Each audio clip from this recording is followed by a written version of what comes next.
Hello সবাইকে। তো পূজার পরের দিন বাসে পূজা করা হচ্ছিল সকাল সকাল, তখন 11টা বাজে। তো স্নান করে তাড়াতাড়ি চলে গিয়েছিলাম বাসে পূজা করানোর জন্য।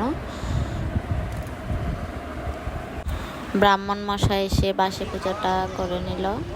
তো পুজো শেষ করে দুপুরের দিকে আদিত্যর বাবা এসে আরও ছোট ভাইয়েরা এসে প্রতিমা বিসর্জন দিয়ে দিল। জয় মা মনসা, সবার মঙ্গল কামনা পূরণ করো। এবারের মতো পুজোটা শেষ করলাম। তো সবাই জানাবেন পুজো কেমন হলো, ভিডিওটা কেমন লেগেছে অবশ্যই জানাবেন কমেন্টে।